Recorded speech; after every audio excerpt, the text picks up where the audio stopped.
Hey, welcome back, video 2.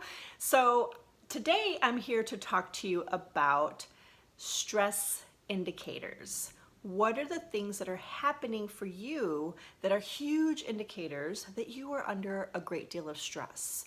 Now, the reason that I wanted to include this part in this series is because these are the signifiers that tell us, whoa, something is not right. This is not aligned with me. This does not feel good. And this is not the space that I want to be in. Our body is telling us that we are not in the space that we are meant to be in.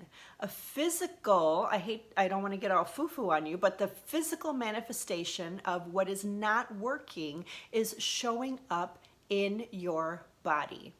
Now, in the last video, we talked about trusting yourself. So a huge part of that is how our body speaks through the stressors, how our body speaks through the happiness and the joyful times as well. Our body tells us what feels good and what doesn't. So again, I say, trust yourself. Even if you're not sure what these feelings are doing for you or where they're taking you or what mindset it's shifting you into, trust that it's there for a reason, okay? Now, I shared in a personal video on my personal page about some stress indicators that were showing up in my life. Now, as I was doing research about how to really serve you the best that I can, a lot came up for me in areas that I really hadn't pinpointed before. You know, in a roundabout way, I knew that the things that were happening to my body were indicators of the stress levels in my life. But honestly, I don't think I wanted to connect the two because I was in a job that I needed to stay in to pay my bills and to afford to do certain things with my family. However, there was a point where it was no longer serving me and it was no longer pushing me to the level that I needed to get to achieve the things that I wanted to achieve in my life for myself and for my family. Headaches got more frequent. I needed stronger doses of medicine. You know, people used to ask me, do you get migraines? Is that what those are? They sure felt like migraines, but I think that they were just stress headaches. I never went to the doctor for that in particular because I didn't want to go through analyzing if I was getting a migraine. I'm like, the Advil's working, I'll just put the Band-Aid on it and fix it that way. That's the way I dealt with my stress indicators. The other thing that would happen is when I was en route to work, my stomach would get ill. I wasn't in a happy place. The closer I got to where I worked, I just didn't feel good. I felt like I was almost mentally pushing myself through, and that by the time I got to work, I was like, okay, let's do this. Let's just get in there, do the work I have to do, and leave and be done for the day. Now, I was very passionate about the work that I produced. I wanted to do a good job, not only for myself, but for my boss, and because I care about doing a good job. So I would work full force and many times working overtime to get the job done. That was the way that I operated, even though I was not happy in the job that I was in.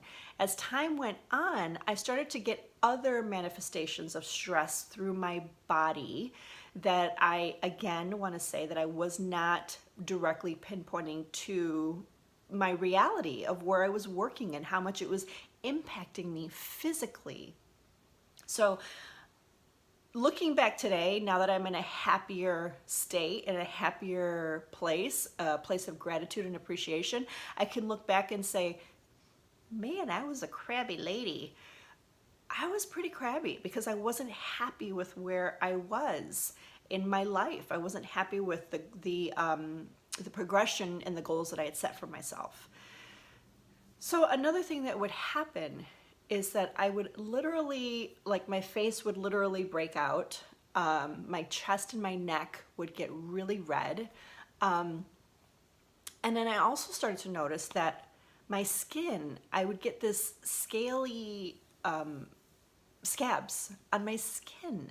I tried to go see my regular doctor.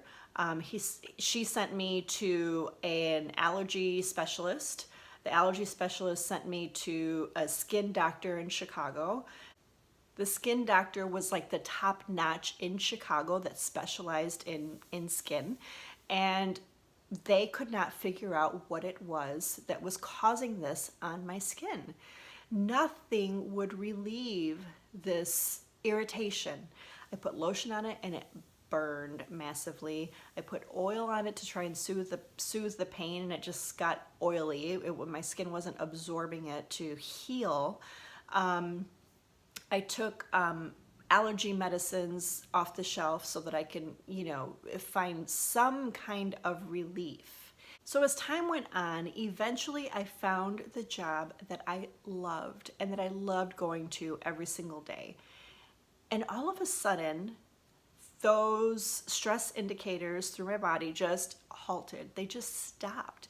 They stopped happening.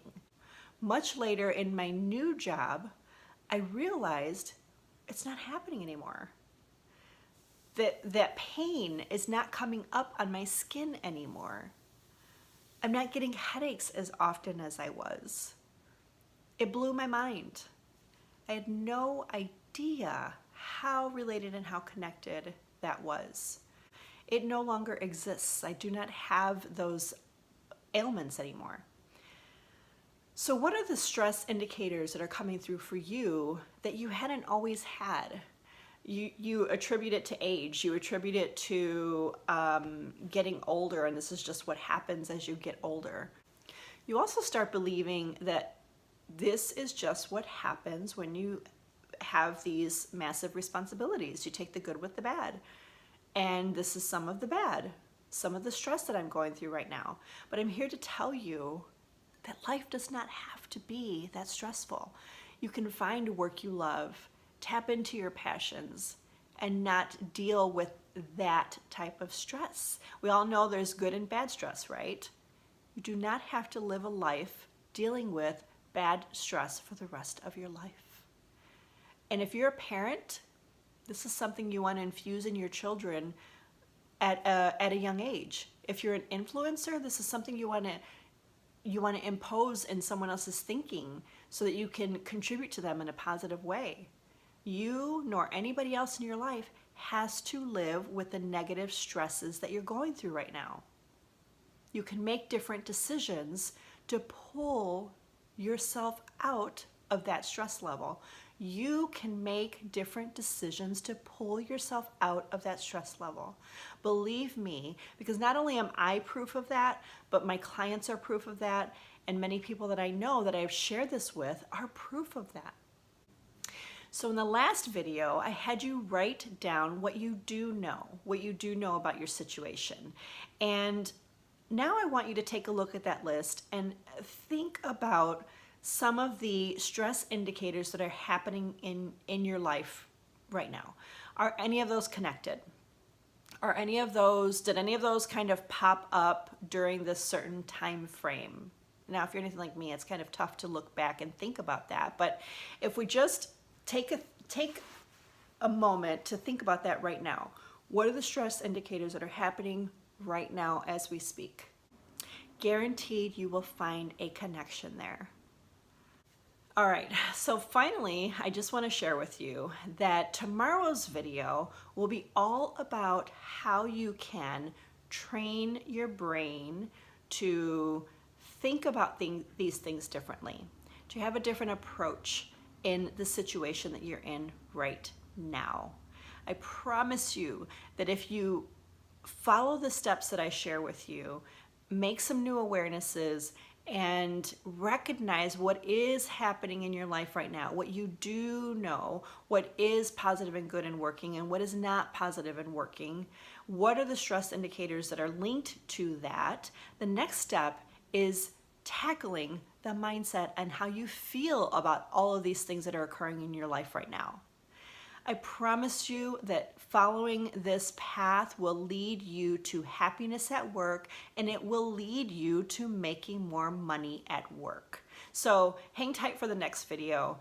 And as I said before, if you have any comments or thoughts, please go ahead and share them. Shoot me an email back, leave a comment below this video. whatever you have to do to go ahead and share, release some of the new awarenesses that you have. You don't have to share. You can keep this to yourself.